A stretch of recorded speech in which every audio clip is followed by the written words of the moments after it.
Siap, saya akan menunjuk sana, saudara, untuk melakukan teknik modifikasi cuaca. Saya akan melisiknya eksklusif.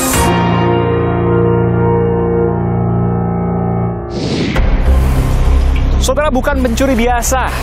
Copet high class, bermodal jutaan rupiah, beroperasi lintas negara. Siapa mereka? Saya Aiman Wicaksono, saya berada di Lombok, Nusa Tenggara Barat. Saya akan mewawancarai mereka, komplotan copet internasional high class, eksklusif untuk kewaspadaan kita.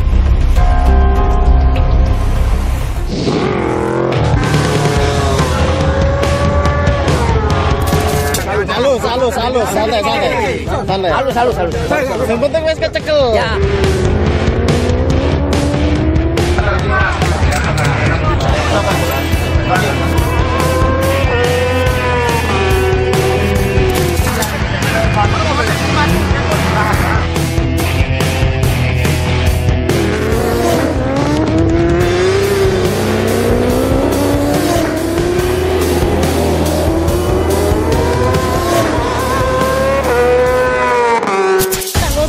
Nggak usah main kasar, nggak usah. Iya, halus. Sabar. Interogasi. Jadi ini high class internasional. Ya. Saya mendengar ada 50 kali mereka beroperasi sebelumnya. Di mana saja itu? Mereka langsung terbang ke Malaysia dan ke Hong Kong, Macau, Cina. Sudah kemana-mana 50 kali dan berakhir di Nusa Tenggara Barat. Ini hanya untuk uji coba survei mereka di event World Superbike. Try out ini ya? Iya, luar betul. biasa. Rencana mereka akan melakukan di event MotoGP. Saya juga mohon izin kepada Pak Dir Ya. untuk bisa bertemu dengan tersangka. Ya. Seperti apa mereka melakukan itu? Ya, Saudara, saya akan menuju ke sana, saudara, untuk kemudian saya bertemu dengan sejumlah tersangka eksklusif di Aiman. Saya akan tunjukkan bagaimana kemudian mereka melakukan operasinya ketika ada di kerumunan. Saya kanan, ya, kiri. Permisi dong bang, saya mau lewat ini. Handphone saya, luar biasa. Handphone saya diambil ini, saya hampir tidak terasa. Saudara, copet internasional alias copet high class. Mereka beroperasi lintas negara, Macau, Singapura, Malaysia, dan Indonesia. Akhirnya mereka tertangkap. Siapa mereka dan bagaimana mereka bisa beroperasi sebegitu luasnya dengan modal jutaan rupiah? Penonton tetap menjaga keamanan dan ketertiban. Silakan barang-barang tersebut dititip di luar. Mereka sudah sering melakukan 50 kali. Itu atas keterangan dari para tersangka.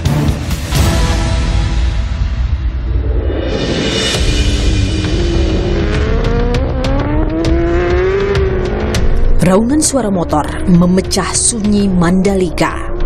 Desa di Lombok Tengah, Nusa Tenggara Barat ini sedang jadi primadona. Rangkaian event balap internasional jadi penyebabnya. Gelaran itu sontak menarik perhatian masyarakat. Maklum, Indonesia terakhir kali jadi tuan rumah ajang balap motor internasional pada 1997, 24 tahun silam. Tak heran, pada hari pertama pelaksanaan World Superbike 2021 di sirkuit Mandalika, panitia mengklaim kedatangan 15.000 penonton. Fantastis. Tapi, tunggu dulu. Ternyata ada yang mencuri kesempatan dalam kesempitan. Copet. Tapi, ini bukan copet sembarang copet. Kelasnya sudah internasional. Nggak usah, halus. Nggak usah main kasar, nggak usah. Iya, halus. Sabar. Interogasi saya. Mereka ini melakukan aksi sebenarnya bukan di sini saja. Mereka memakan monumen kegiatan sifatnya internasional yang cukup banyak. Mereka juga beraksi di Batam, di Malaysia, di Singapura. Mereka ini bukan bermodal ecek-ecek, mereka pakai duit, pakai modal untuk terbang. Dari Jakarta mereka terbang. Kemudian sampai di Lombok, mereka menginap di salah satu lodgemen. Kemudian mereka untuk operasional mereka menggunakan sewa kendaraan roda 2. Terbongkarnya kasus ini berawal dari penangkapan 4 orang yang sedang melakukan aksinya di tepi sirkuit. 4 orang ini berupaya mengambil telepon genggam dari tas salah satu penonton. Aksi mereka akhirnya diketahui salah satu teman korban yang kemudian melapor ke polisi di sekitar sirkuit Mandalika. Polisi kemudian langsung menangkap dan melakukan interogasi. Diketahui masih ada 4 anggota komplotan lainnya yang juga beraksi di Mandalika. Dan ternyata ada pula komplotan lain yang beroperasi di titik kerumunan penonton yang berbeda. Mereka akhirnya berhasil diringkus polisi di Pelabuhan Lembar, Lombok saat hendak kabur ke Pulau Bali. Saat ini, polisi sudah menetapkan 8 tersangka. Memang niat dari Jakarta tujuan ini ya? Datang dari Jakarta. Datang dari Jakarta berapa? Naik pesawat apa? Bermodal ya. Ya, kapan datangnya Pak? Hari Jumat. Hari Jumat. Terus hari Sabtu langsung eksekusi ya? Iya. Masuk Sabtu Minggu. Itu masuk dua kali beli tiket. Saya masuknya hari Jumat dan hari libur. Cuman beroperasinya pas hari Minggu. Mandalika memang bukan kali pertama komplotan copet ini beraksi. Tangan panjang mereka gesit merogoh kantong para korban. Mereka juga pernah mencopet penonton di sejumlah gelaran balap internasional seperti di Sepang, Guia, dan Marina Bay Street. Sirkuit Sepang Malaysia misalnya. Sirkuit ini dikenal karena banyak menjadi lokasi ajang balap motorsport berkelas internasional seperti MotoGP dan Formula One. Sirkuit Gia di Macau juga jadi incaran. Sirkuit ini mengusung konsep jalan raya dan di Macau satu-satunya sirkuit jalanan yang biasa digunakan 2 jenis balapan, motor dan mobil. Berbeda dengan Singapura, sirkuit Marina Bay Street, sirkuit jalanan berbalut gedung-gedung pencakar langit lebih sering digunakan untuk ajang balap mobil seperti Formula One. Bagaimana komplotan copet internasional ini bekerja? Aiman menelusurinya. Eksklusif. Saudara, saya berada di pintu masuk sirkuit Mandalika di Lombok, Nusa Tenggara Barat. Saya akan tunjukkan pada Anda, saudara, terkait dengan peristiwa pencopetan yang tidak biasa dilakukan karena dilakukan oleh pencopet komplotannya high class, internasional, dan biasa beroperasi di sejumlah race balapan di luar negeri, mulai dari Macau, Malaysia, Singapura. Dan saya akan menuju ke tempat di mana mereka melakukan pencopetan, bagaimana mereka mengoperasikan pencopetan itu secara berkelompok, di titik mana mereka melakukan itu, bila mana, dan tempatnya yang mereka pilih seperti apa. Ini penting untuk kita ketahui bersama karena mereka selalu mengincar ajang-ajang internasional. Tidak hanya di Indonesia, tapi juga di luar negeri. Kita tahu nanti pada Maret 2022 ada ajang yang lebih besar dari World Superbike yang baru saja digelar, yakni MotoGP. Saya akan menuju ke sana, saudara. Saya akan menunjukkan pada Anda titik mereka melakukan pencopetan dan kenapa mereka memilih titik itu. Dan saudara, saya berada di pintu 3 sirkuit Mandalika. Dan disinilah terjadi satu titik pencopetan dengan satu komplotan. Mereka sejauh ini tertangkap 2 komplotan dan mungkin ada komplotan lainnya. Tapi komplotan pertama ini beroperasi di sini. Kalau Anda lihat sebelah sana, ya, itu ada tanah kosong, tapi sewaktu race digelar, balapan digelar, ada tribun, ya, ada tribun penonton. Jadi ini adalah area untuk penonton. Saya akan tunjukkan pada Anda, saudara. Ini adalah area penonton.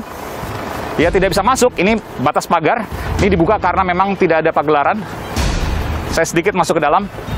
Tapi penonton pada waktu itu tidak bisa masuk ke dalam. Ini sudah masuk ke area race ini, ya. Nah, ini Anda bisa melihat ini.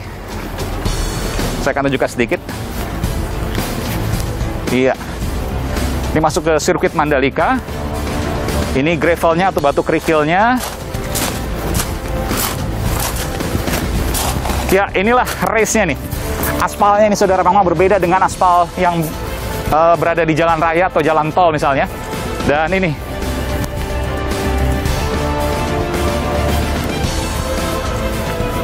Ini di sini sirkuitnya. Saya berdiri persis di tengah-tengah yang kemudian dilakukan perlombaan di sini. Nah, saya tunjukkan, memang dekat sekali dengan sirkuit ini. Anda bisa melihat di sana, itu adalah tribun penonton. Mereka beroperasi di tempat penonton yang pada waktu itu saya dapatkan informasinya sungguh ramai, hampir rapat ya. Meskipun mereka sudah melakukan protokol kesehatan, yakni tes antigen pada waktu itu. Saya bersama dengan ada dua pejabat di sini, Kapolsek Kuta, AKP Dimas, dan Komisaris Polisi Yasmara Harahap, adalah Kasubdit, Kepala Sub Direktorat Jatanras, Kejahatan dan Kekerasan, Polda Nusa Tenggara Barat. Bung Yasmara, Pak Kapolsek, ya. Terima kasih. Ini jadi ada kejadian soal copet tadi yang beruntung kemudian dibongkar oleh Polda NTB. Saya ingin tanya, pada waktu itu memang rapat sekali di sini dan satu komplotan ini bekerja di sini. Ya, satu komplotan yang diamankan pertama di sini. Di sini. Lokasinya di sini. Komplotan yang kedua ada di titik lain. Di titik lain di parkir timur. Oh, di seberang sana. Di shuttle bis. Luar biasa. Jadi ketika pertama kali ditangkap satu komplotan ini, satu orang ya. Ini ada di sini. Ya. Lalu mungkin yang lain yang tahu langsung menghubungi yang lain. Betul. Termasuk komplotan yang lain itu di sana. Ya. Bahwa kita tertangkap, mereka buat rencana darurat untuk kemudian kabur lewat ferry. Naik ferry. Pelabuhan Lembar. Dan mereka sudah berhasil membawa uang jumlah 1.300.000. 1.300.000. Ada handphone juga mungkin? Orang yang sudah diamankan itu memegang 3 HP. 3 HP. Ini dari kelompok sini? Kelompok sini. Kelompok sana mereka sudah dapat juga? Hanya membawa uang. Hanya membawa uang. Oh, kelompok sana dapat uang. Ya, kelompok sini dapat HP. HP. Tapi sudah diamankan duluan. Semuanya sudah disita semua ya, sudah diamankan semua. Luar biasa. Jadi mereka menyebar, kita datang sini dan mereka memilih tempat ini kenapa? Karena ini kalau bicara konser ya, ini adalah festival atau yang tempatnya banyak gitu ya. Betul. Tempatnya banyak, mepet-mepetan. Betul.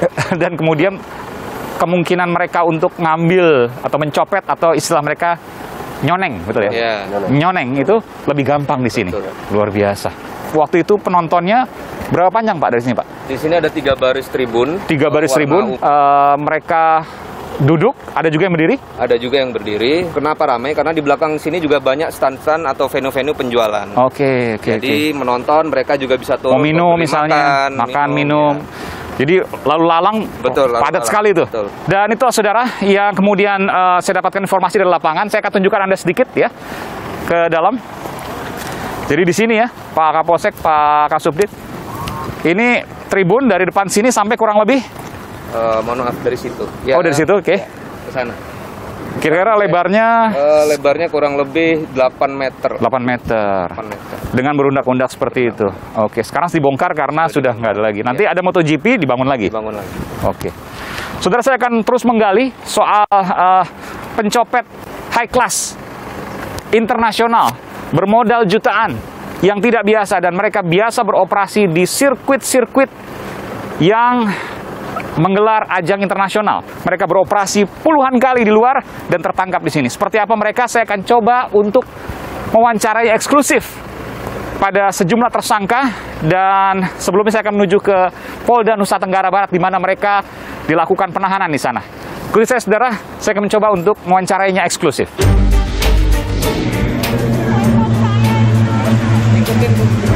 Itu HP-nya Igu itu. Kelompok atau komplotan copet high class internasional, betul ya Pak Dir? Betul. Ini hanya untuk uji coba survei mereka di event World Superbike. Try out ini ya, iya, luar biasa. Rencana mereka akan melakukan di event MotoGP. Saya akan melisiknya eksklusif